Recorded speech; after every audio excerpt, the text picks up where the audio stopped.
Transportation. Menyanyikan lagu kebangsaan Indonesia Raya, hadirin dimohon berdiri.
Hadirin dipersilahkan duduk kembali.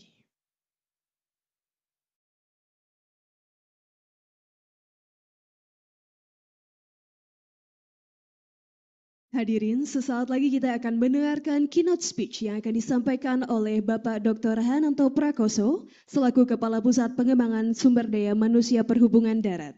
Kepada Bapak Hananto dipersilahkan.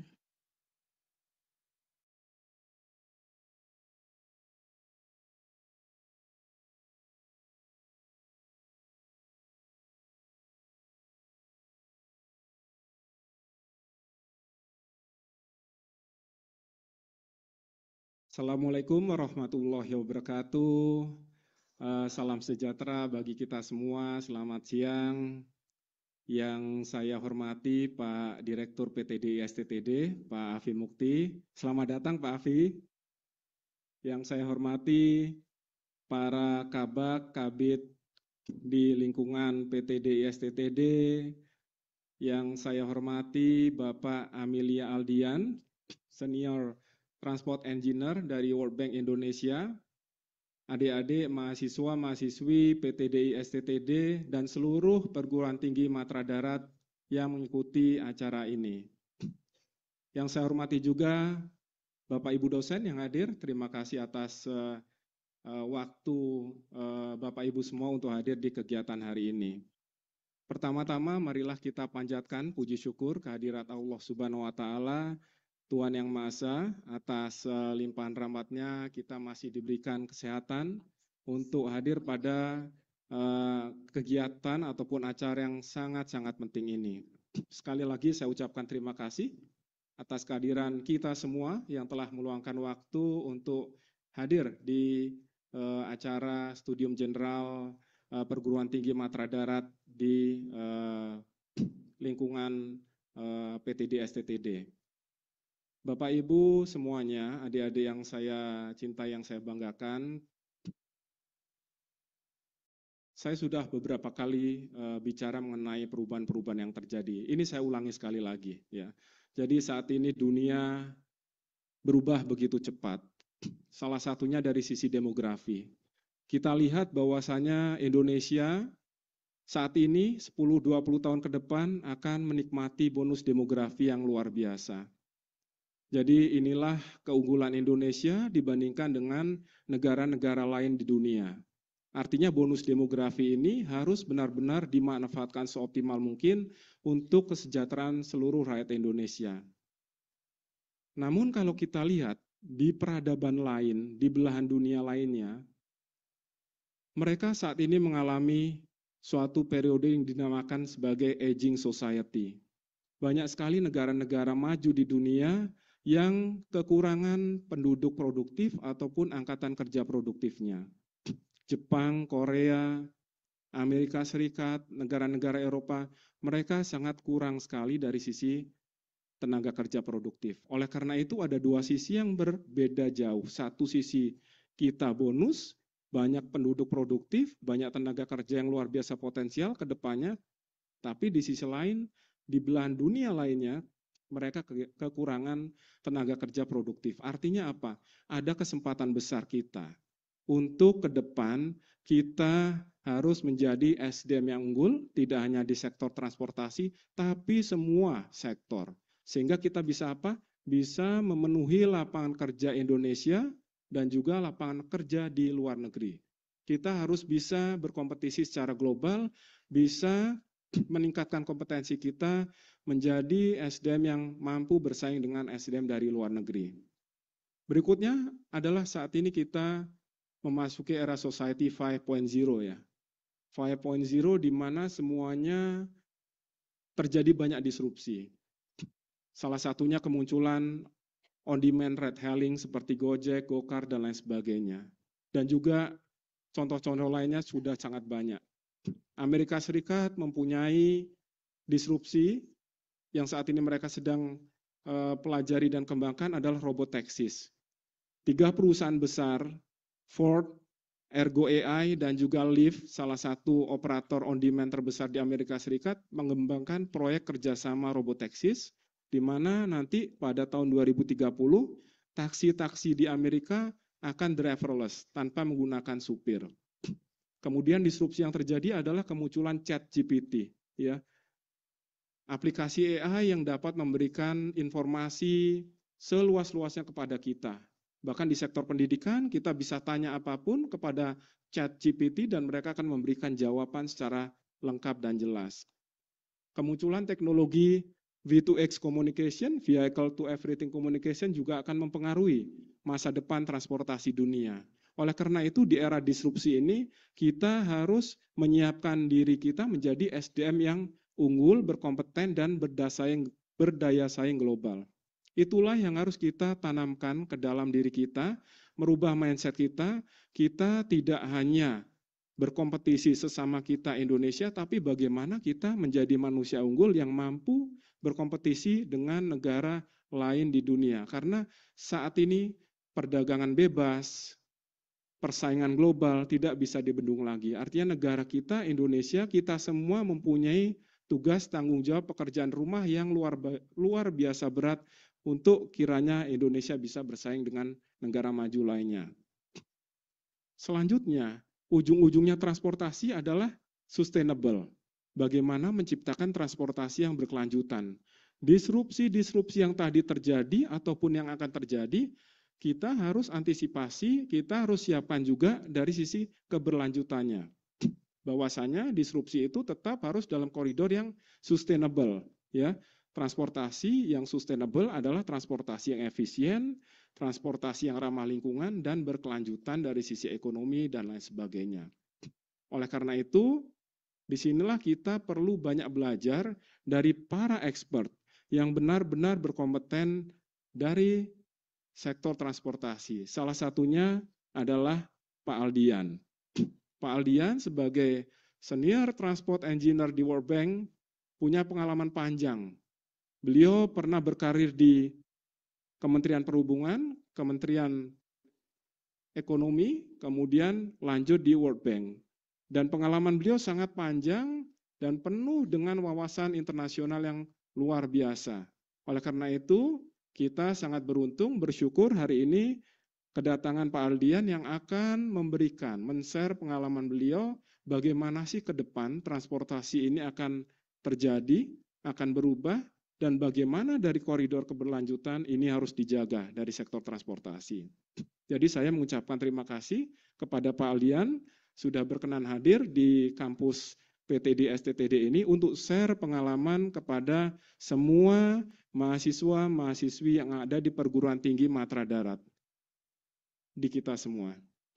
Kami laporkan Pak Aldian, saat ini di perguruan tinggi Matra Darat ada sekitar 5.400 mahasiswa-mahasiswi, khusus di STTD kurang lebih 2.700, dan semua perguruan tinggi memiliki prodi dan totalnya adalah 19 prodi. Cukup lengkap prodinya, dan ini bisa saling mengisi antara prodi satu dengan prodi lainnya, antara perguruan tinggi satu dengan perguruan tinggi lainnya.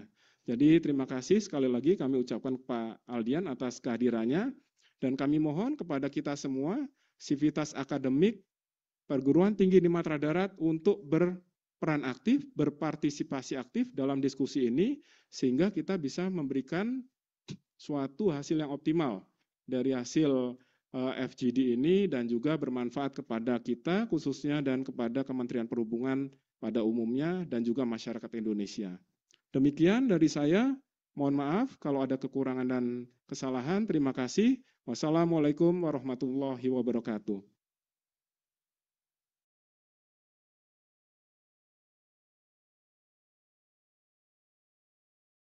Terima kasih kami ucapkan kepada Bapak Hananto atas sambutannya.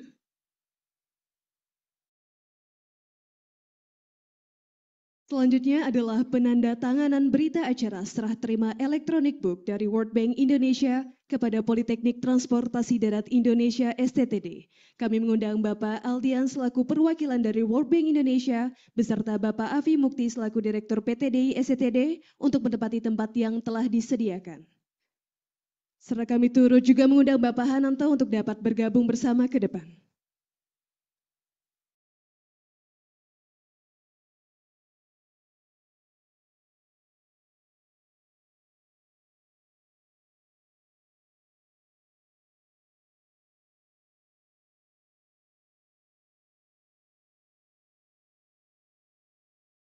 Baiklah hadirin, ini merupakan prosesi penandatanganan berita acara serah terima Electronic Book dari World Bank Indonesia kepada Politeknik Transportasi Darat Indonesia STTD. Serta merupakan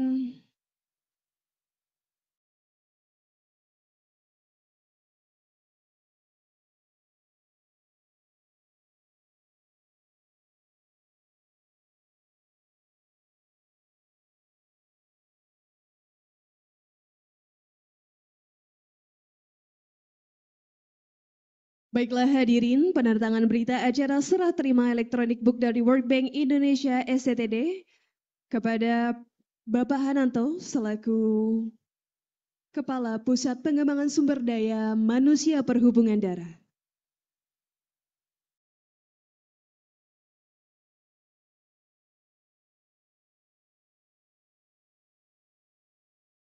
Mohon izin untuk Bapak Hananto, Pak Aldian, dan juga Pak Afi untuk berpindah ke depan meja. Karena kita akan melakukan simbolis penyerahan Electronic Book yang diserahkan oleh pihak World Bank Indonesia kepada Matra Darat Perhubungan.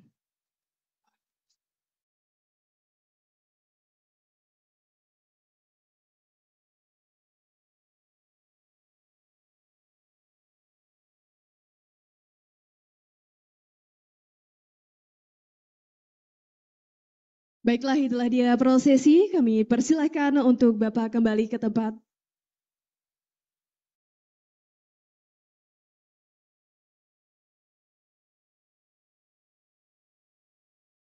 Baiklah, untuk seluruh hadirin, karena kita akan masuki sesi foto bersama, diharapkan untuk seluruh hadirin dapat berdiri. Untuk seluruh hadirin yang di atas juga, di lantai 2 boleh langsung berdiri.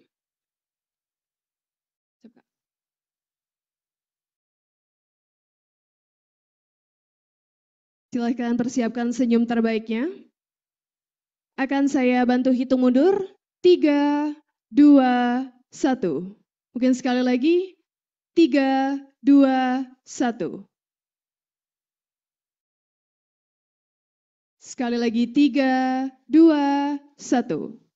Dengan tangan mengepal ke depan.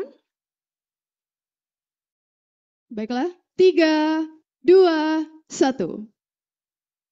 Baiklah, itulah sesi foto bersama kita. Terima kasih. Hadirin dipersilahkan untuk duduk kembali.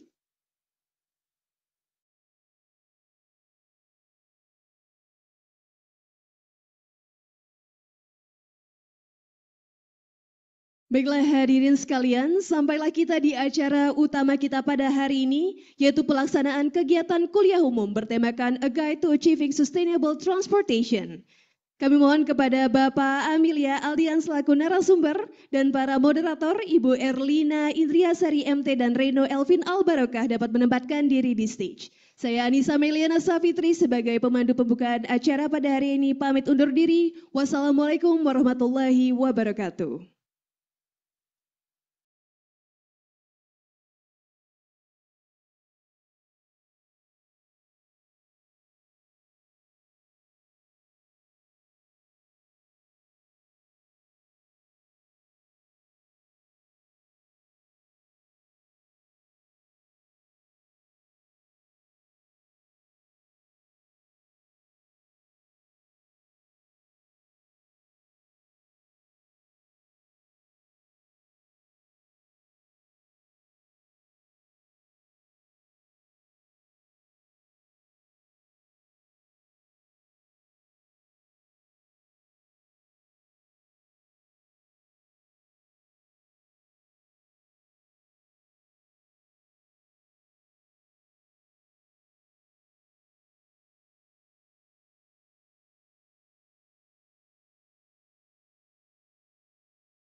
Connectivity is the defining characteristic of our modern world. Today it's easier than ever to connect between towns, cities, and countries. But despite advancements in technology and greater transportation options, many safety challenges remain unsolved. We need to step up and come together to solve the challenges. We are seeking innovative solutions from you, solutions that leverage technological advancements. Solutions that make our transportation safer, faster, and more efficient.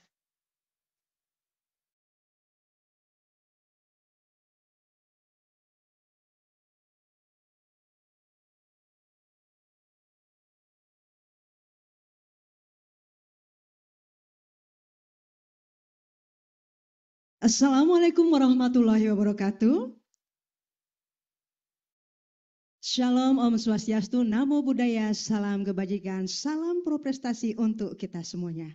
Kali ini PT DI STTD berkesempatan menyelenggarakan kuliah umum dengan tema A Guide to Achieving Sustainable Transportation. Saya Elina Indriasari. Dan saya Reno Elvin Albarokah akan menemani para mahasiswa PT DI STTD dalam kuliah umum kali ini. Sebelumnya, halo semuanya. Apa kabar nih semuanya? Alhamdulillah baik semua, Bu. Oke, Reno, hari ini acara dilaksanakan bukan tanpa tujuan loh ya. Bahwa kegiatan hari ini diharapkan dapat meningkatkan wawasan kepada mahasiswa PT DI STTD untuk mencapai transportasi yang berkelanjutan. Betul, menghadapi tantangan abad ke-21 kita perlu mengadopsi pendekatan yang lebih inovatif dan bertanggung jawab terhadap cara kita bertransportasi. Nah, disinilah transportasi berkelanjutan itu memainkan peran penting dan kunci, menawarkan solusi untuk tantangan lingkungan dan sosial yang akan kita hadapi ke depannya. Oke, Bank Dunia World Bank memainkan peran penting dalam mendukung transportasi yang berkelanjutan di seluruh dunia, termasuk di Indonesia. Keterlibatannya, Bank Dunia dalam sektor ini mencakup berbagai aspek, termasuk pembiayaan, dukungan teknis, pengembangan kebijakan, hingga penelitian. Oleh karena itu hadirin sekalian, sebagai mahasiswa yang nantinya akan berperan aktif di masa depan khususnya di bidang transportasi, itu kita kuliah umum kali ini sangatlah penting karena akan memberikan pengetahuan mengenai pentingnya sustainable transportation dan cara untuk mewujudkannya.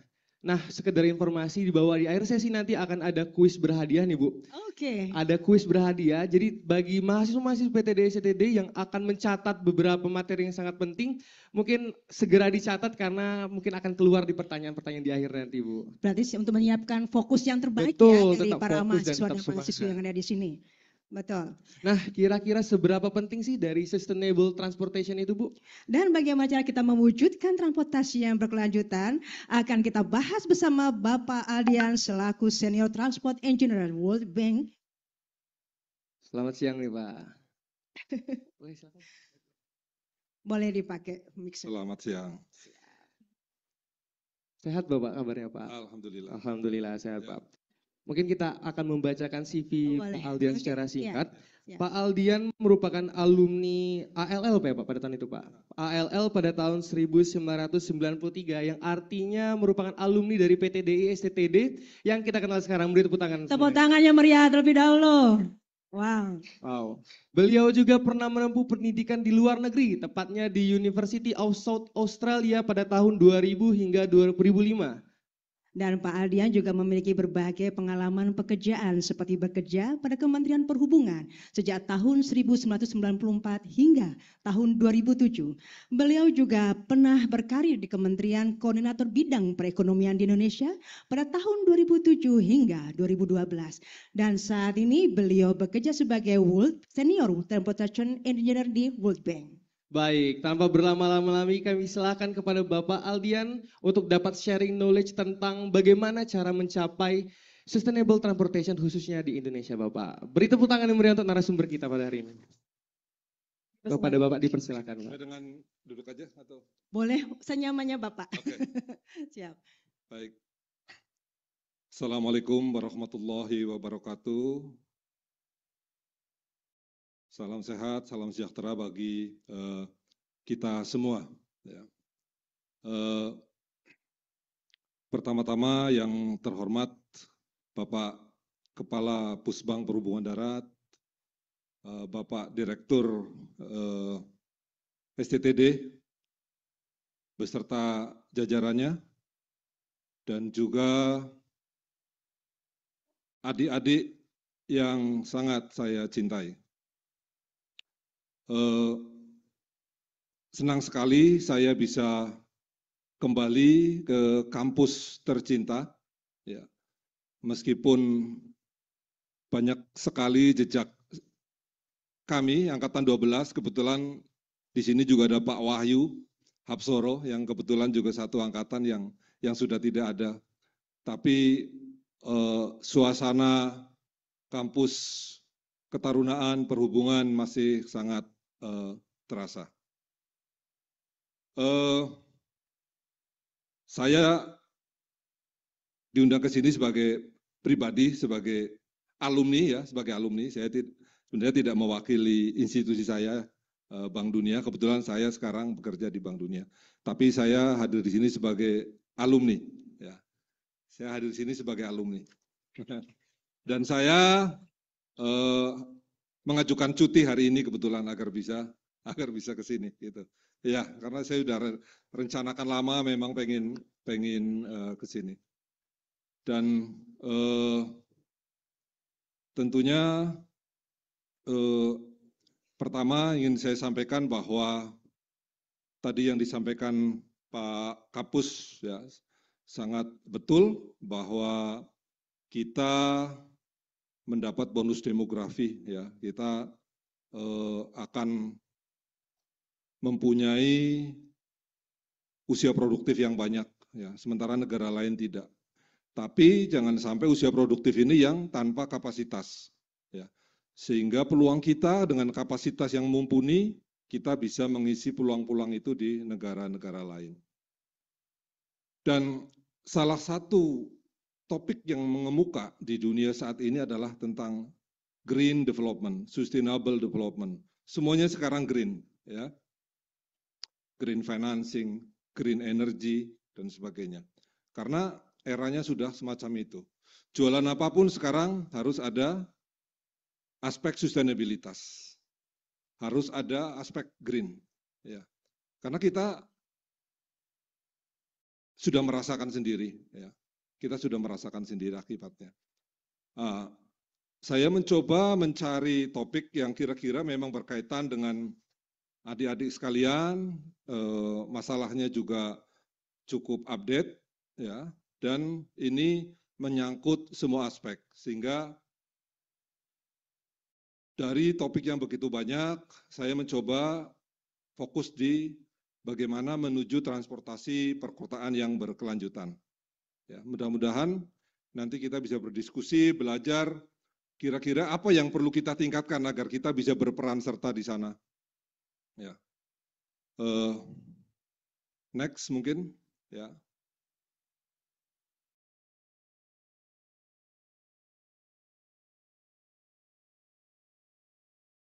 Ya, ya, oke, baik, saya sambil berdiri saja ya, mungkin agak lebih leluasa. Pertama, kita harus tahu apa itu fungsi transportasi, khususnya transportasi perkotaan, dan seperti apa sih kira-kira transportasi perkotaan yang baik, ya. Karena transportasi ini menyangkut semua aspek kehidupan masyarakat. Pertama, transportasi perkotaan yang berhasil, dia pasti akan meningkatkan efisiensi komersial dan pasar tenaga kerja. Ya, ini adalah indikator ekonomi utama, khususnya ekonomi perkotaan. Ya, jadi dengan transportasi perkotaan yang bagus akan terjadi efisiensi komersial, artinya beban biaya transportasi dalam produksi itu tidak besar, ya. Sehingga harga bisa bersaing, masyarakat bisa terjangkau. Dengan begitu, maka produktivitas naik. Produktivitas naik, maka akan ada produksi, akan ada produsen, sehingga pasar tenaga kerja naik. Ya. Jumlah pengangguran berkurang. Sehingga ekonomi secara keseluruhan akan bertumbuh. Ini adalah salah satu fungsi penting transportasi perkotaan. Ya. Yang kedua adalah meningkatkan akses terhadap fasilitas. Ya. Transportasi perkotaan yang berhasil, maka akan mampu meningkatkan aksesibilitas satu lokasi, aksesibilitas satu kegiatan. Ya. Orang menjadi mudah mencapai tempat pekerjaan, orang bisa mudah untuk mencapai pelayanan kesehatan, orang menjadi mudah untuk bisa sampai ke lokasi pendidikan misalnya. Ini adalah salah satu fungsi penting. Padahal seperti di kota-kota negara maju banyak yang sudah punya standar. Ya. Dari rumah kalau emergensi ke rumah sakit misalnya 20 menit. Itu harus sudah direncanakan semacam itu. Lokasi pemadam kebakaran apabila ada kebakaran, dia bisa mencapai maksimal dalam waktu 30 menit. Nah, itu transportasi perkotaan harus bisa merencanakan semacam itu. Ya. Dan itu akan berurut. Ya, akan berurut. Artinya, oh ternyata ambulan orang tidak tertolong misalnya karena ambulannya sampai rumah sakit 1,5 jam. Nah, itu akan diurut. Ini apa ini? Kalau ternyata halangannya di transport, ternyata traffic light-nya rusak misalnya. Terus terjadi bottleneck di sana, itu akan dirunut siapa yang salah sebenarnya. Nah, itu salah satu fungsi penting. Yang ketiga adalah memungkinkan terjadinya perubahan dalam skala tata kota, ya. Khususnya kota-kota aglomerasi, sehingga dia bisa menjadi kota yang efisien. Ya. Artinya transportasi perkotaan yang baik ini juga akan membentuk land use atau tata guna lahan yang efisien, saling mendukung antara land use dan juga sistem transportasinya. Ya. Karena kalau transportasi kemana, land use-nya di mana, nggak akan pernah ketemu. Nah, transportasi yang baik itu harus semacam itu. Kalau kita kembali ke tahun 90-an misalnya ya, tahun 90-an, itu masih agak bagus tata guna lahan kita ya. Kalau ada perumahan-perumahan baru itu pasti salah satu promosinya dilalui Metro Mini nomor sekian. Ya. Dilalui angkot, mungkin adik-adik sudah tidak mengalami itu. Dilalui angkot nomor sekian. Itu akan menjadi nilai tambah. Ya. Sekarang tidak begitu lagi. Asal stang motor bisa masuk, bangun rumah dia di situ. Asal stang motor bisa masuk, bangun rumah dia di situ. Akhirnya gang selebar 1 meter itu bisa 5 km panjangnya. Nah, land use yang sudah semacam ini untuk menarik orang ke angkutan umum akan sangat sulit. dimasuki angkot pun nggak masuk, suruh jalan kaki 5 kilo. Ya. Nah, ini kita sudah menjadi banyak kota kita yang sudah landlock, ya, terkunci karena awalnya dari transportasi, ya. Di kota manapun sekarang, sini gang ada rumah lagi, ya. Akses rumah lewat dapur orang juga ada. Itu karena ini tidak tertata. Kalau zaman dulu masih perumahan mesti salah satu promosinya itu dekat dengan stasiun, dekat dengan terminal, dilalui oleh angkot, sekarang sudah tidak ada. Hanya permukiman yang elit mungkin dekat dengan pintu tol ini, akhirnya terjadi private car oriented development. Ya. Nah, ini panjang nih, adik-adik bebannya ke sana ini ke depan. Ya. Terutama di kota kita adalah mengembalikan itu, ya. Terus yang terakhir adalah tanpa dampak lingkungan dan sosial yang buruk dan tidak semestinya. Ya.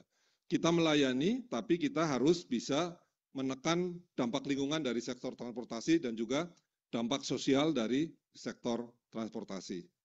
Ya. Jangan misalnya ada perbaikan sektor transportasi, tapi nanti malah pengangguran meningkat misalnya. Atau polusinya menjadi tinggi, tidak tertangani dan sebagainya. Jadi harus ada trade off antara servis yang kita berikan dan juga dengan dampak lingkungan dan sosial. Next. Nah, ini yang sangat penting dalam transportasi perkotaan dan harus ada. Ya, kalau ini tidak ada, salah satunya berarti bukan satu perkotaan yang baik. Pertama adalah pasti namanya perkotaan harus ada angkutan umum perkotaan. Ya, banyak sekali mungkin kota-kota kita yang tidak ada angkutan umum. Ya, dan itu akhirnya sangat mahal. Ya, angkutan umum bisa on street seperti bis-bis biasa atau mix on street, ya, dan off street. Ya, misalnya kayak BRT itu bisa kita golongkan mix atau yang full off street.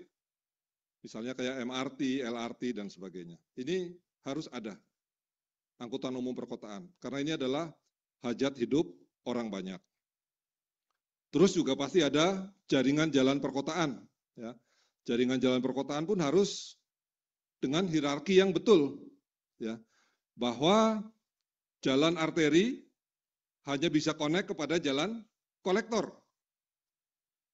Jalan kolektor harus bisa connect kepada jalan lokal. Ya. Tidak bisa jalan arteri tiba-tiba langsung di kanan kirinya adalah perumahan, bangkitan perjalanan tinggi. Ya. Hierarkinya harus betul. Ya. Kalau hierarki itu tidak betul, kerugiannya sangat besar. Ya. Karena fungsi jalan, adik-adik mungkin masih ingat apa fungsi jalan? Nanti yang bisa jawab dapat kuis. Ini pelajaran Traffic Engineering semester 4.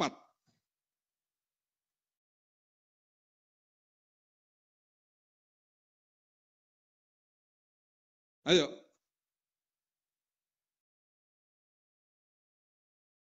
Ayo, ada yang bisa jawab? Iya. Ngawur juga nggak apa-apa, saya juga dulu sering ngawur. Tanya Pak Wahyu. Yang bisa menjawab silakan angkat tangannya.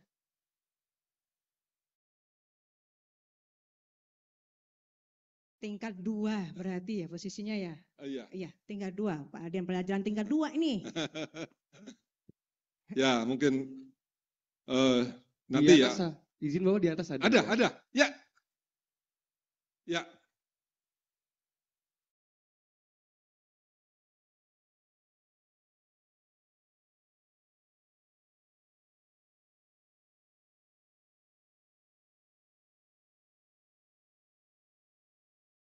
Terima kasih, bagus sekali dapat kuis. Tingkat berapa? Tingkat berapa, Dek? Oke, tingkat 2, ya betul berarti memang pelajaran. Saya masih ingat soalnya, walaupun saya nggak nyatat dulu.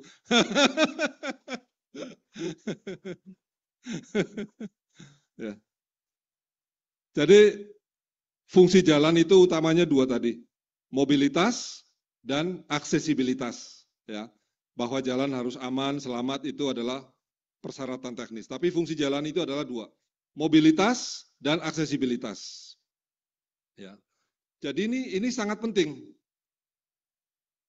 Kalau jalan yang untuk mobilitas terus jadi banyak akses, akhirnya dia menjadi turun kelas.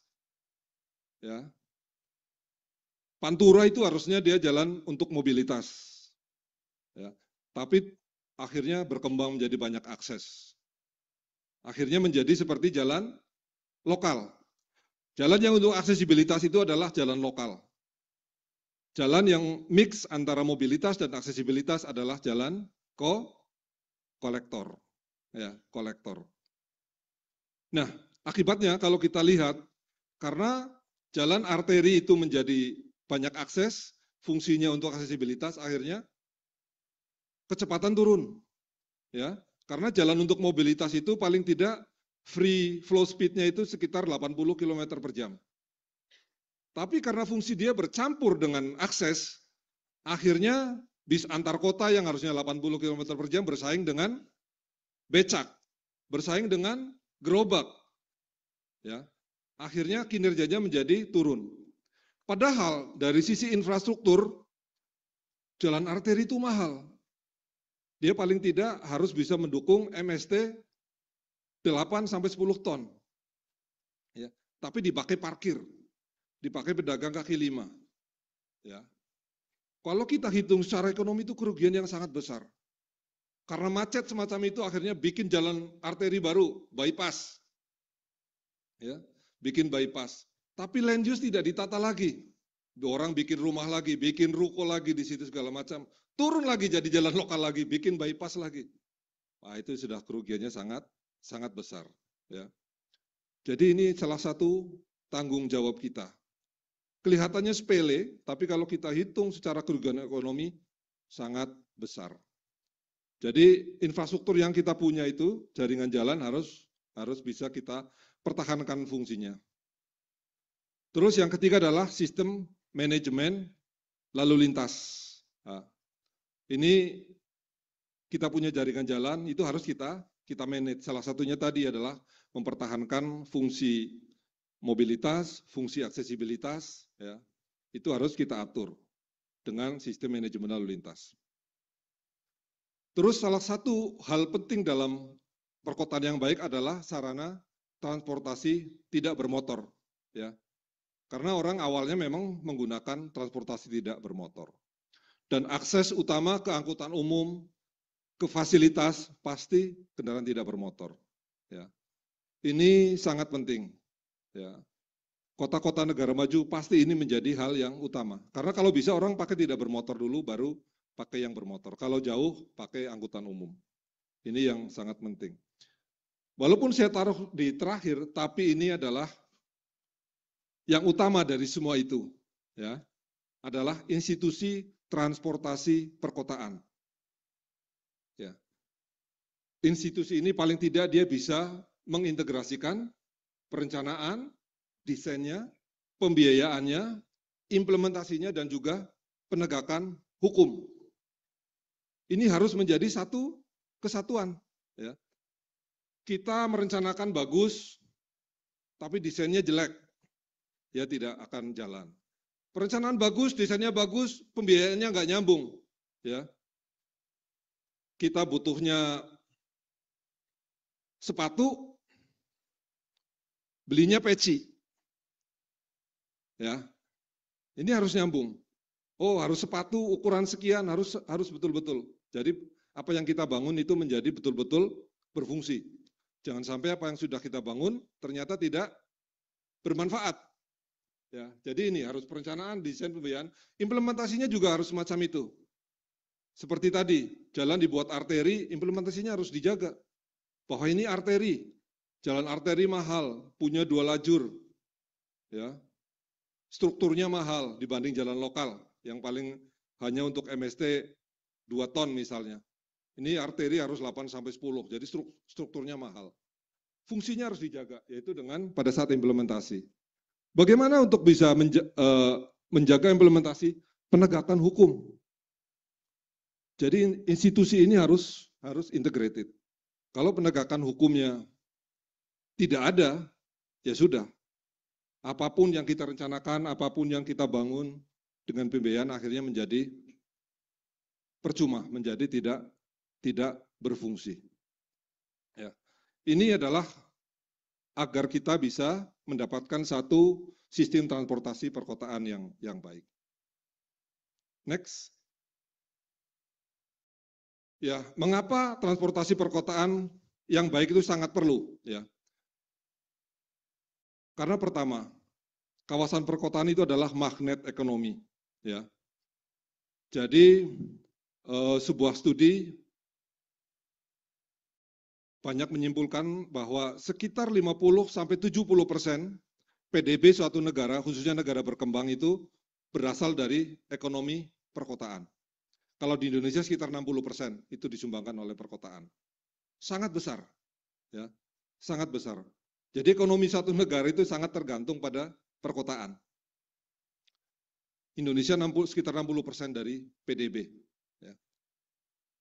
Jadi itu harus kita jaga. Dan salah satu penggeraknya ekonomi perkotaan adalah transportasi. Ya, transportasi. Dan semua estimasi bahwa sebagian besar penduduk akan tinggal di daerah perkotaan. Indonesia mungkin sekarang sudah 60%-an juga atau lebih berada di perkotaan. Ya. Jadi tanpa melupakan rural area atau pedesaan, tapi perkotaan akan menjadi sangat penting dalam spektrum ekonomi sosial suatu negara. Dan salah satu PR terbesar adalah transportasi. Ya.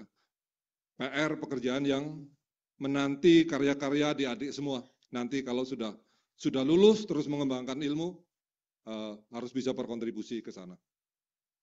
Lanjut. Nah, sekarang tadi semuanya green, sustainable, berkelanjutan. Ya. Banyak sekali definisi tentang berkelanjutan. Saya coba rangkumkan dua saja yang biasa sering dipakai. Itu. Jadi yang disebut dengan pembangunan berkelanjutan atau sustainable development adalah pembangunan yang bisa memenuhi kebutuhan masa kini, ya, tapi tidak mengurangi kemampuan generasi yang akan datang dalam memenuhi kebutuhannya. Ya. Kita harus bangun untuk sekarang, tapi jangan sampai anak cucu kita nanti tidak bisa menikmati seperti yang kita nikmati saat ini. Ya. Kita mungkin saat ini sudah menjadi korban dari tidak adanya sustainable berkelanjutan, karena mungkin waktu kita masih D3 ya, Pak Wahyu, Jakarta masih agak biru ya. Sekarang agak sulit untuk mencari biru. Jadi ini adalah salah satu, artinya kenikmatan yang generasi sekarang mungkin juga tidak didapatkan. Kualitas udara, suhu yang makin panas, dan sebagainya. Ya. Dulu di asrama ini ya tidak ada AC, nggak tahu sekarang ada AC atau tidak. Ada AC ya? Nggak ada. Ya. Bagus untuk diet, jadi badannya bisa ngilangin karbohidrat, tidur di panas-panas, bagus. Ya jangan dikasih AC, Bapak Ibu.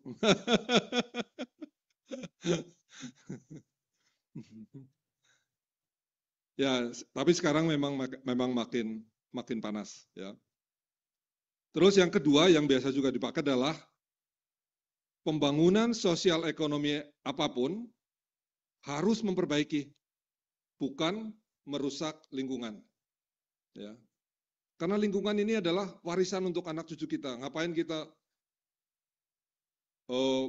bekerja, beraktivitas, menumpuk segala sesuatu, tapi nanti percuma anak cucu kita nggak bisa menikmati. ya misalnya. Pengen lihat pohon pinus nggak ada, pengen lihat pohon jati cuma di museum itu misalnya. Nah, ini harus kita berpikir ke sana, ya, bahwa jangan kita habiskan sekarang. Ada anak cucu kita yang harus bisa menikmati.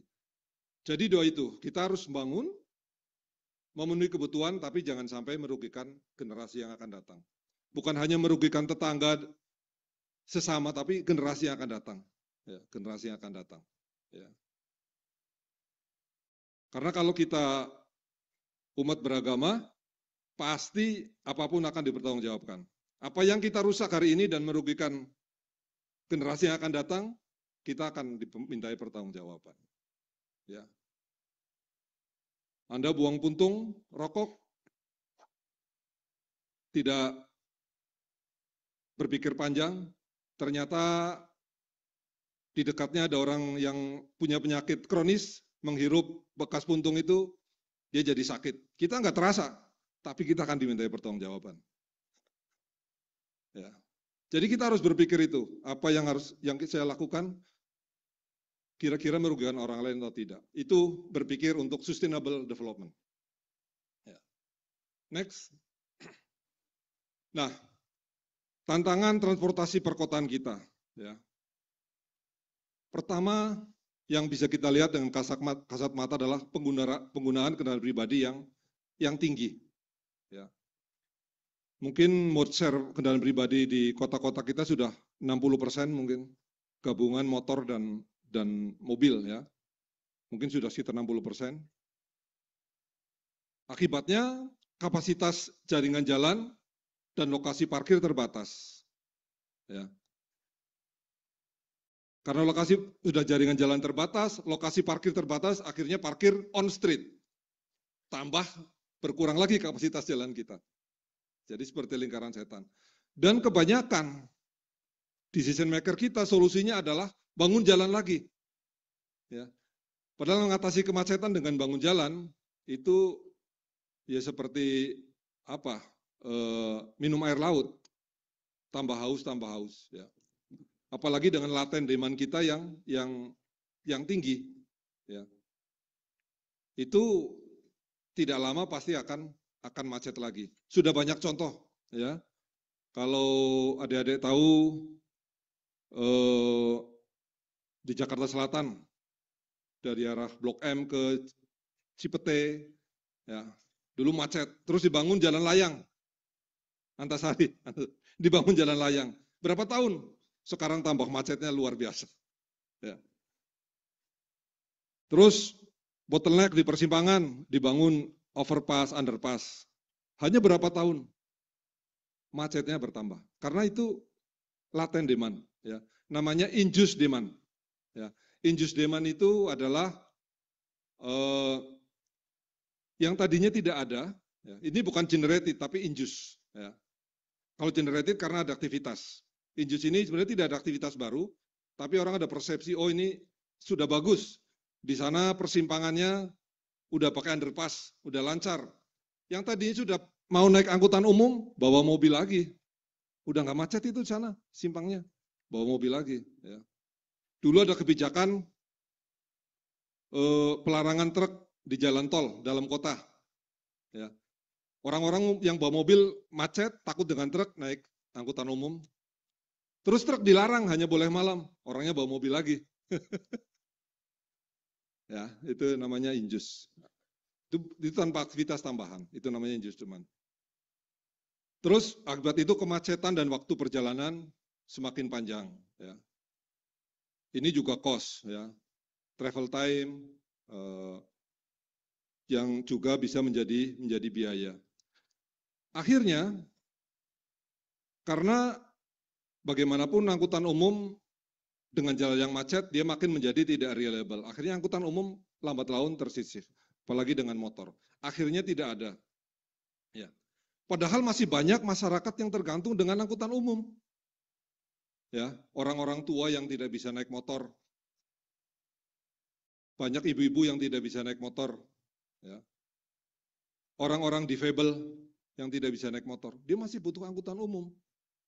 Tapi karena tersisih tidak ada, akhirnya aktivitas mereka menjadi terganggu. Ya. Dan itu adalah wajib, harus dipenuhi. Ya. Akhirnya pengeluaran rumah tangga tanpa terasa menjadi semakin untuk transportasi. Banyak studi yang mungkin kota kita sudah sekitar 15% sampai 20% dari penghasilan itu untuk transportasi. Ya. Kalau penghasilan kita habis untuk transportasi, kita mengabaikan kebutuhan lain, kesehatan. Mungkin bahkan makan kita kurangi, ya, agar bisa mendapatkan akses ke transportasi atau bisa melakukan aktivitas. Jadi kalau harusnya pengeluaran untuk transportasi itu sekitar 5%, itu sudah tinggi. Ya. Kita sudah lebih, mungkin sudah 15%-an pengeluaran kita. Akhirnya tadi, karena demand kendaraan pribadi tinggi dan sebagainya, infrastruktur untuk kendaraan tidak bermotor menjadi tersisih. Tidak ada lagi fasilitas sepeda, kalaupun ada juga harus bersaing. Pejalan kaki menjadi susah. Ya. Dia harus bersaing dengan kendaraan bermotor. Terus hilangnya ruang terbuka umum untuk aktivitas. Ya. Biaya perawatan infrastruktur tinggi. Ya. Mungkin 20-25% APBD habis untuk perawatan infrastruktur ini, infrastruktur perkotaan. Padahal itu bisa dipakai untuk yang lain. Dampak lingkungan, tadi sudah kita ceritakan, dan konsumsi tinggi. Angka kecelakaan menjadi tinggi di daerah perkotaan. Terus tadi, terganggunya pelayanan masyarakat. Ya. Orang yang ke rumah sakit dan sebagainya akan terganggu. Dan tidak kalah penting adalah terganggunya distribusi barang. Ya. Kalau beban transport ke angkutan barang tinggi, maka ya harga menjadi mahal. Terus menurunnya kualitas hidup dan kesehatan. Kalau kita ada di jalan 2-3 jam untuk pulang pergi kantor, ya kita tidak ada waktu lagi untuk bisa bersosialisasi, bisa berolahraga dan sebagainya. Artinya kualitas hidup kita akan menurun. Lanjut. Nah, ini beberapa data yang bisa saya kumpulkan, ya. Jadi di tahun 90-an penduduk perkotaan kita sekitar 30%.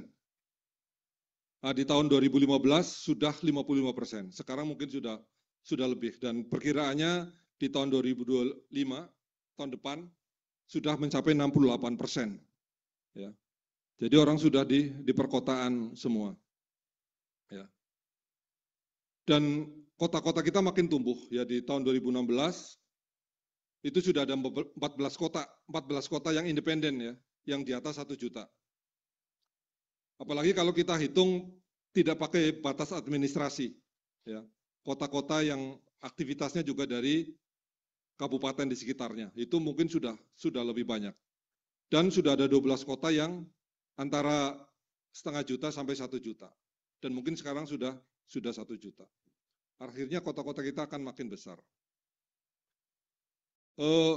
Akibat dari kemacetan itu, kerugian ekonomi sangat besar. Ya.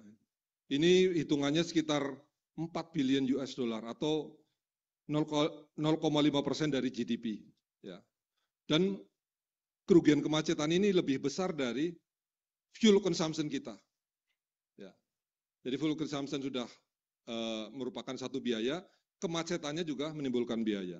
Nah, di Jakarta sendiri sekitar 2,6 billion US dollar. Akibat dari terganggunya sistem transportasi perkotaan, ya,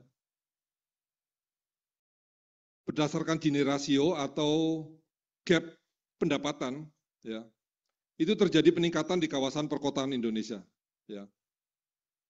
Jadi di tahun 95 sekitar 0,35 Gini rasionya atau gap antara gap pendapatan, sekarang sudah menjadi 0,42 di tahun 2011. Mudah-mudahan tidak membesar lagi. Artinya yang masyarakat miskin tidak bisa tumbuh karena mereka kegiatannya terbatas. Sementara ekonomi kota tumbuh sebenarnya. Gitu. Ya. Ekonomi kotanya tumbuh, tapi yang di bawah sulit tumbuh. Ya, karena Gini rasio makin meningkat. Dan kalau dari data penurunan kemiskinan, dari tahun 2004 sampai 2012 ada sekitar 25% penurunan angka kemiskinan di seluruh Indonesia.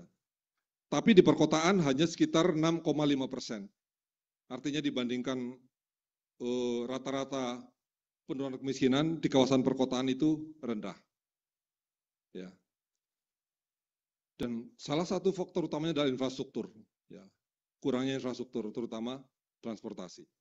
Lanjut. Nah ini kalau kita lihat bandingkan dengan kota-kota lain, ya ini dengan metodenya TomTom yang sederhana, membandingkan antara pada saat kendaraan jalan dan tidak jalan.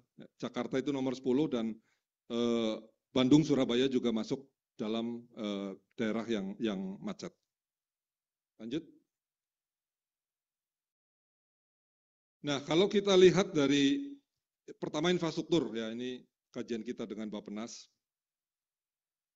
Infrastruktur kita, transportasi, Jakarta sudah cukup bagus ya, tapi MRT kita masih 15,7 dan sedang di extend ya, mudah-mudahan nanti bisa jaringannya lengkap sehingga pelayanan angkutan umum menjadi baik. Tapi kalau kita lihat kota lain itu di Singapura sudah di atas 200, Tokyo hampir 200, ya Hong Kong 174 kilo itu jaringan MRT-nya. Dan ini berkorelasi dengan pangsa pasar angkutan umum. Ya, di kota-kota itu rata-rata di atas 50% orang berada di angkutan umum. Ya. Kuala Lumpur, Bangkok sudah sekitar 20-50. Nah kota-kota kita masih sekitar di bawah 20%. Ya. Bahkan Jakarta yang sudah sangat banyak investasi di angkutan umum juga masih di bawah 20%. Kota-kota lain bahkan 5%. Ya, dari kota-kota besar tadi. Hanya 5% yang ada di angkutan umum. Sisanya adalah di kendaraan pribadi. Nah, tadi kalau jaringan jalan untuk melayani semua kendaraan pribadi pastinya tidak akan cukup. Lanjut.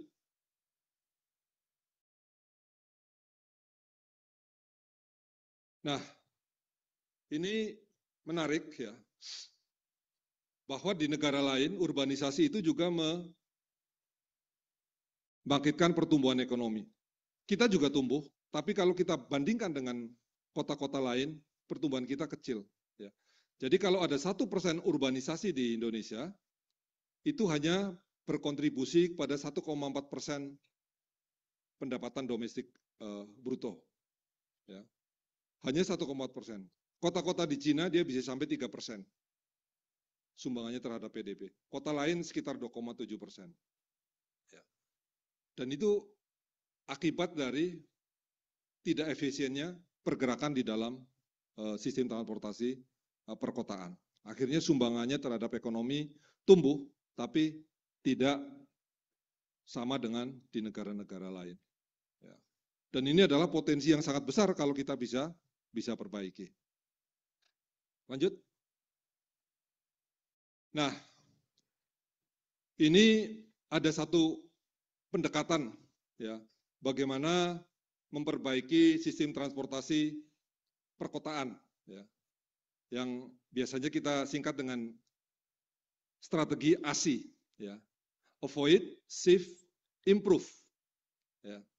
Tapi saya taruh shift di atas karena ini harus menjadi kebijakan utama. Jadi shift itu adalah kita harus berusaha memindahkan orang dari kendaraan pribadi ke angkutan umum. Ya. Ini upaya pertama. Ya. Karena kita tahu kapasitas kendaraan pribadi sangat jauh di bawah kapasitas angkutan umum. Ya. Jadi kita harus pindahkan itu. Ya. Jadi kita harus perbaiki angkutan umum. Ya. Kita kasih prioritas angkutan umum sehingga tadi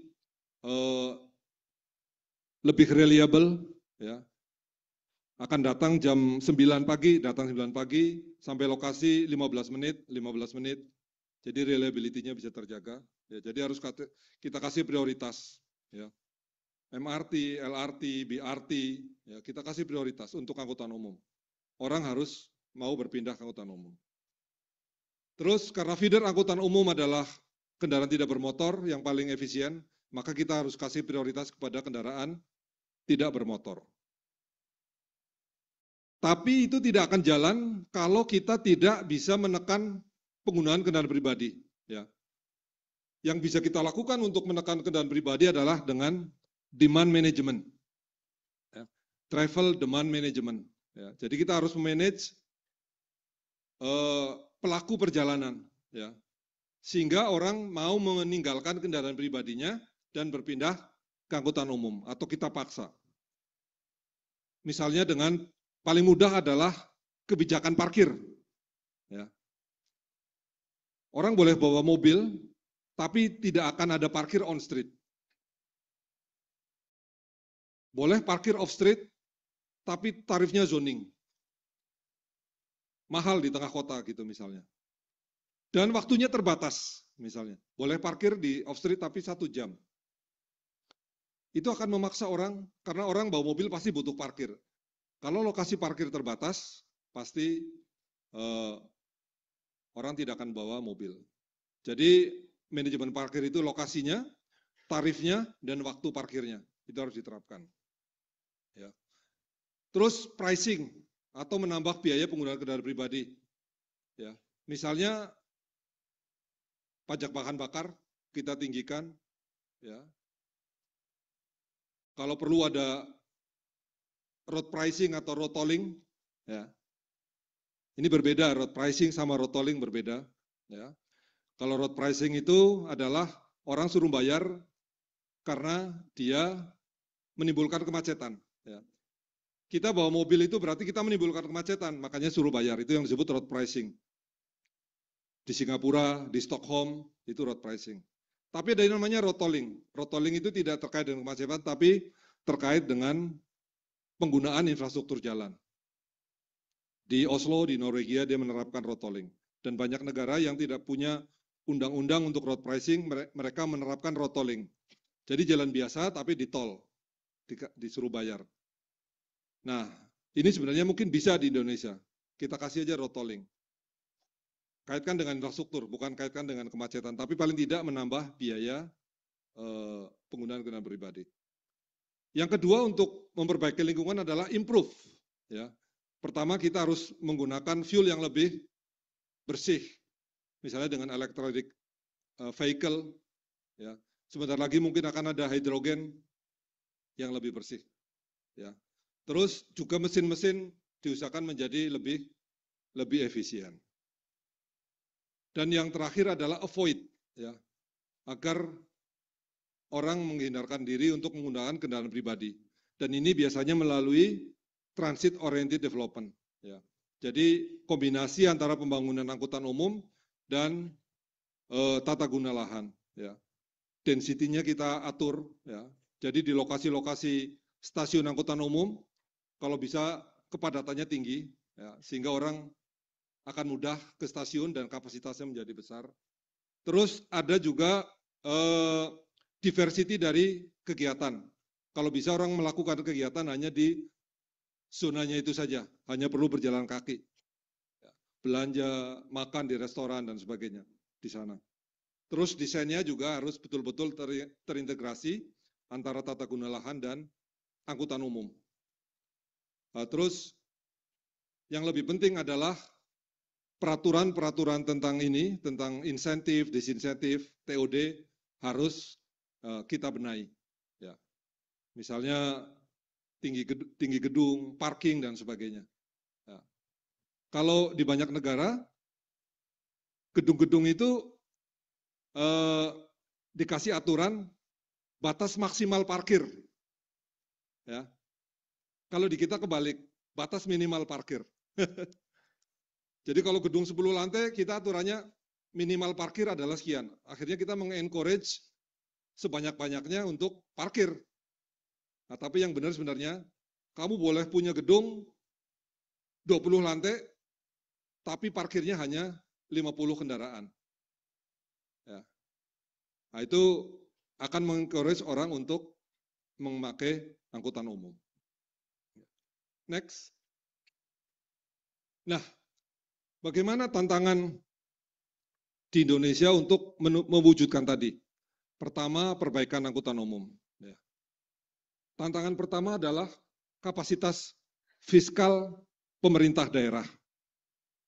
Ya. pemerintah daerah kita masih tergantung sekali dengan DAU, DAK, ya. Ada revenue tapi tidak besar. Nah ini kalau kita hitung misalnya dari 70% revenue mereka dipakai untuk angkutan umum, ya. Terus bisa meminjam juga, ya, dengan batas maksimal 2,5 ya dari kemampuan maksimal untuk bisa meminjam. Itu kebanyakan pemerintah daerah kita, ini ada beberapa pemerintah daerah yang tidak mampu. Ya misalnya paling bawah untuk membangun angkutan umum regular bus 100 km itu perlu sekitar 90 juta. Itu hanya beberapa kota yang mampu. Jakarta, Surabaya, Bekasi, Bandung, Medan masih mampu, Depok, Tangerang, tapi selebihnya tidak mampu. Bogor, Pekanbaru itu Samarinda masih mampu. Tapi untuk BRT yang betul-betul BRT, ya, misalnya untuk bangun 30 km saja, perlu sekitar 140 juta. Itu makin sedikit yang mampu, hanya Jakarta, Surabaya, Bekasi, Bandung, Medan, ya, dan seterusnya. Yang lainnya tidak mampu. Nah, untuk membangun LRT 20 km, hanya Jakarta yang mampu. Untuk membangun MRT 10 km, hanya Jakarta yang mampu. Artinya kapasitas fiskal pemerintah ini udah kota-kota yang besar ini. Ya. Untuk membangun bis biasa, ya, jaringan yang rutenya sepanjang 100 km, masih banyak yang tidak mampu. Artinya kapasitas fiskal menjadi PR. Next. Nah, dan itu tidak hanya terjadi di Indonesia, ya, tapi juga banyak di negara lain. Di negara lain ada kebijakan dukungan pemerintah pusat, ya, dengan skema yang berbeda-beda. Ya, di Brazil itu bisa sampai 95%, ya, dukungan dari pemerintah pusat untuk membangun angkutan umum. Di Jerman bisa 90%, India 90%, Kolombia 70%, Meksiko 50%. Nah, kita belum punya channel-channel yang semacam ini. Ya. Kita cuma channelnya kadang ad hoc, ya. Misalnya dibantu bangun LRT di Palembang, nah, tapi kota lain sulit dan ternyata tidak punya kemampuan untuk operation maintenance. Ya. Nah, ini program-program yang semacam ini kita masih belum punya. Bagaimana berkolaborasi pemerintah pusat dan daerah untuk sama-sama membangun angkutan umum massal terutama. Next. Hambatan kedua adalah integrasi antar moda dan integrasi antar daerah. Ya. Bagaimana kita mengintegrasikan komuter dengan BRT? Integrasi ini artinya adalah dia ada integrasi dari mulai perencanaan, pembiayaan, dan juga operasi. Ya. Dan itu harus terintegrasi. Ya. Nah, kita ini masih banyak PR. Kita belum punya. Ya. Itu antar moda. Lebih sulit lagi adalah antar wilayah, antar daerah. Akhirnya yang terjadi sekarang menjadi kendala pada saat pembangunan MRT adalah karena Jakarta punya kemampuan, ya, sehingga sekarang jalur MRT semuanya rencananya masih berada di Jakarta. Belum bisa nyambung ke daerah sekitarnya. BRT juga semacam itu, hanya di Jakarta. Karena yang berkontribusi hanya Jakarta. Nah, ini adalah PR terbesar kita. Padahal semua kota kita sudah aglomerasi. Ya. Ada Mebidang, ada Cekungan Bandung, ada Gedung Sepur, ada Gerbang Kertosusilo, ada Maminasata, ya, Denpasar Metropolitan, yang transportasinya tidak bisa kita pecah-pecah, tapi kita belum punya institusi yang bisa mengintegrasikan ini. Ya. Ya, bahkan di Jakarta, ya kita belum bisa ke pinggir-pinggir. Bahkan antar modanya pun masih belum terintegrasi. Ya. antara komuter dengan BRT, dengan LRT dan sebagainya. Masih sendiri-sendiri. Padahal ini adalah kunci dari berhasilnya sistem angkutan umum. Ya. Karena ada kendala-kendala tadi, sharing CAPEX, sharing OPEX, ya, sharing pembangunan, sharing pembiayaan operasi dan sebagainya. Ini harus kita atasi. Jadi dua tadi itu, ya, kolaborasi pusat daerah, dan yang kedua adalah ini institusi yang bisa mengintegrasikan antar moda dan antar wilayah. Next. Nah, ini kalau saya rangkum dari negara-negara lain, ya, ini biasanya Urban Mobility Program mempunyai struktur semacam ini. Pertama, memang merupakan kemauan dari pemerintah daerah, dari kota. Saya harus perbaiki angkutan umum saya, karena ini adalah kebutuhan masyarakat. Ya. Saya kebetulan sempat mungkin 2 kali ngikutin pemilihan wali kota, artinya tahu ada pemilihan wali kota di Adelaide dulu ya. Itu janji wali kota itu sampai sedetil itu. Kalau saya terpilih, nanti nunggu bis hanya 5 menit. Di saat peak nanti nunggu bis hanya 2 menit. Sampai ke situ. Artinya dia berpikir betul-betul saya menjadi seorang pemimpin adalah untuk memberikan pelayanan. Ya. Nah, ini harus city ownership.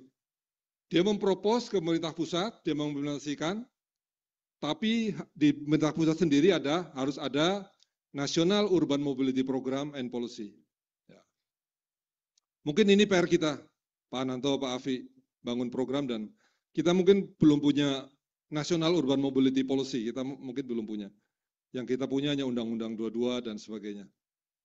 Nah, ini yang akan menjadi guidance. Terus dari situ baru ada program. Kota harus menyediakan pembiayaan untuk capital expenditure, biaya modal, dan juga operating deficit. Pemerintah pusat mungkin bisa co-financing. Ya. Ada namanya KPBU di kita, pemerintah pusat bisa mensupport namanya Viability Gap Fund sampai 49%. Itu tapi requirement-nya banyak ya untuk bisa menutup CAPEX atau juga bisa menutup operating deficit ya. Misalnya daripada memberikan barang atau layanan ya kita bersama-sama pemerintah pusat daerah nutup operating deficit. Berarti kita harus menciptakan channel subsidi misalnya di Kementerian Keuangan dan sebagainya. Terus pemerintah pusat juga harus mensupport secara teknis ya, pembuatan studi-studi, capacity building terhadap sumber daya manusia dan sebagainya. Dan juga harus mampu melibatkan sektor swasta. Ya. Karena sektor swasta itu sebenarnya sangat minat ke dalam sektor transportasi. Asal kita bisa membuat satu program yang baik, mereka sangat berminat. Dan bagaimana itu bisa terjadi dengan baik? Pertama ada well prepared proposal. Proposalnya harus bagus. FS-nya benar, ya, master plan-nya benar dan sebagainya. Terus bisa ada moda-moda yang betul-betul pas, ya, memang betul-betul dibutuhkan dan terjangkau. Ya. Kalau belum butuh BRT ya tidak perlu BRT. Kalau belum perlu LRT ya tidak usah LRT gitu. Karena nanti akan membebani. Yang terakhir sangat penting di negara lain adalah pasti melalui competitive bidding agar bisa menekan biaya. Next. Nah, ini mungkin prinsip-prinsip best practice ya. Yang perlu saya highlight di sini adalah sekarang di negara lain sudah menggunakan namanya integrated sustainable urban mobility plan. Ya. Kalau dulu kita kenal istilah master plan dan sebagainya, sekarang sudah pendekatannya ke sana, urban mobility plan. Jadi perencanaan mobilitas, ya, bukan perencanaan transportasi, tapi perencanaan mobilitas. Nah ini tahap-tahapnya, ya. Dan semuanya ini menuntut ilmu dari STTD ini, ya. Ini menuntut ilmu dari STTD, ya. Dari mulai nyusun urban mobility plan, demand assessment, institutional structure, public participation, terus mode selection, mode apa yang pas, membangun desain, finansial dan economic analysis, bagaimana menggait sektor swasta, ya. Terus bagaimana menyalurkan anggaran dari pemerintah. Apa saja dampak sosial dan lingkungan ini membutuhkan ilmu dari adik-adik. Lanjut. Nah, ini mungkin nanti bisa dipelajari, ya. Jadi Sustainable Urban Mobility Plan itu adalah lebih kepada merencanakan mobilitas orang, bukan kendaraan, pergerakan orang. Ya. Jadi tidak ada lagi nanti indikator visi rasio dan sebagainya. Indikatornya adalah aksesibilitas. Aksesibilitas ke tempat pekerjaan berapa? Aksesibilitas ke rumah sakit berapa? Sudah sangat detail. Mode share untuk ini berapa? Mode share untuk LRT berapa? BRT berapa? Ini pendekatan dalam Sustainable Urban Mobility Plan. Ya. Ilmu kita harus berkembang ke sana. Next. Nah, ini perbedaannya yang sangat penting dari Sustainable Urban Mobility Plan. Kalau dulu, kalau transport planning kita lebih kepada traffic. Kalau sekarang fokus kepada manusia. Pergerakan manusia, bukan traffic lagi. Bagaimana biar lalu lintas lancar. Bukan, bagaimana agar aksesibilitas manusia itu meningkat. Ya. Ini pendekatan-pendekatan baru. Dan dulu ilmu traffic engineer saja sudah cukup untuk bangun ini urban transport planning. Sekarang harus semua atau interdisiplin. Ya. Makanya kemampuan teamwork adik-adik itu sangat penting. Dan dunia sekarang membutuhkan generalis. Tapi kita harus menguasai satu bidang. Ya. Sudah bukan dunianya lagi spesialis. Dunianya generalis.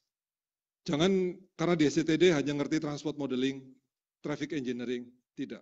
Kita harus paham tentang aspek institusi, sampai aspek penegakan aturan, aspek financing, ya, aspek public funding, dan sebagainya. Kita harus tahu. Paling tidak kita ngerti kulit-kulitnya dulu. Oh, kalau ini harus begini-begini. Dan yang sangat penting adalah attitude kita dalam bekerja di teamwork. Itu adalah requirement pertama industri, adalah attitude kita untuk bisa bekerja dalam teamwork. Kita akan berfungsi sebagai apa dalam teamwork itu. Itu sangat penting. Jadi sekarang sudah multidisiplin. Lanjut. Nah, dari sisi institusi ini menarik ya. Tadi kita sampaikan itu penting. Nah, ini saya gambarkan dari kiri yang ada tapi tidak terlalu terintegrasi sampai yang paling terintegrasi. Nah, contohnya di Manila ya, ada namanya Land Transport Department. Itu lebih kayak kita pendaftaran kendaraan, penerbitan SIM. Kalau di sana Land Transport Department bukan polisi. Nah, di kita sudah ada BPTJ, ya, tapi fungsinya hanya strategic planning, regulasi, dan kebanyakan, hampir semuanya adalah pegawai pemerintah. Di Bangkok ada namanya Bangkok Mass Transit Authority. Ya. Dia mengelola 110 rute, ya. Ada, ini punya BMTA, terus yang private-nya ada 104, tapi dia hanya bus saja. Terus di Paris ya, ada namanya STP. Nah, ini mengelola jaringan angkutan umum di Paris dan juga mengatur perusahaan angkutan umum yang beroperasi. Di Jerman, di Munich ada MVV, dia juga mengkoordinasi sampai kepada tarif ya, untuk Munich dan sekitarnya. Nah, terus di London ada namanya Transport for London. Ini terdiri dari beberapa pemerintah daerah, dia tapi sudah terintegrasi. Ya. Di Hong Kong, Transport Department-nya ini sudah merencanakan regulasi, juga menyediakan service, ya. Dan pegawainya biasanya appointed, dipilih semacam komisi. Di Singapura sudah lebih terintegrasi lagi, namanya Land Transport Authority. Ya. Dia membangun, mendesain, dan mengoperasikan. Kalau di Amerika ada namanya New York Transport Authority, dia udah hampir semua. Angkutan perkotaan, rel, ya, jembatan, tunnel, mereka operasikan semua. Dan tarifnya terintegrasi. Dan ada yang lebih mengarah ke korporasi adalah gabungan dari The Port Authority of New York dan New Jersey. Dia sudah mengelola semua. Ya. Pelabuhan, bandara, jalan tol, angkutan kereta api. Jadi dia dari mulai merencanakan, membangun, membiayai, mengoperasikan. Nah, ini kita harus mengarah ke sana. Kita pengennya di mana? Next. Ya, kita mencoba dengan Bappenas bagaimana untuk kota-kota di Indonesia dengan regulasi kita yang ada. Sebenarnya kita bisa semacam itu. Ya. Jadi membentuk suatu institusi yang separuh private, separuh pemerintah, tapi bukan sebagai operator, tapi sebagai manajemen entity, ya, hanya sebagai manajemen entity. Ini misalnya paling mudah adalah kita membentuk holding. Jadi BUMN, BUMD itu membuat satu holding company yang akan menjadi manajemen entity. Manajemen entity ini nanti meng-hire operator, bus, komuter mungkin ada di bawah sana, MRT, LRT. Revenue-nya semua masuk ke sana, terintegrasi pelayanannya, tiketnya. Nah, tapi karena ini bukan instansi pemerintah, mungkin untuk planning dan funding melalui board. Ya, board yang ada dari pemerintah daerah, ada dari BUMN di sana, untuk mengintegrasikan planning dan funding. Misalnya Kota Bogor berkontribusi apa, Kota Bekasi apa, itu ada di board. Nanti semuanya disalurkan kepada ini. Kalau tidak ada holding, juga bisa membentuk namanya BUMD Persero. Yang satu BUMD bisa dimiliki oleh beberapa pemerintah daerah. Itu juga bisa menjadi ini. Karena kita selalu kendala di situ. Planning bisa kita satukan, tapi begitu pembiayaan tidak bisa. Apalagi sampai kepada operasi. Ya. Akhirnya planning kita banyak. Kita planning untuk Jabodetabek Punjur, yang kita tidak bisa implementasikan. Kecuali pemerintah pusat melalui Perpres atau apa masuk. Gitu. Nah, ya. Jadi ini yang coba kita kaji dengan Bappenas ini. Sebenarnya pendekatan di Jakarta sudah mulai MRT sama komuter kalau tidak salah, mereka membentuk holding, tapi masih sepertinya lebih kepada TOD, ya, pusat-pusat kegiatan. Nah, mudah-mudahan ini bisa terus berevolusi. Lanjut. Ya, mungkin itu yang bisa saya sampaikan, ya. Dan sekali lagi mungkin terlalu banyak yang saya sampaikan. Pertama, mohon maaf. Tapi dari sini mungkin yang bisa kita petik bahwa tuntutan zaman, tuntutan industri menghendaki kita untuk bisa tahu ini. Ya. Kita harus membuka wawasan, rajin-rajin baca, belajar, dan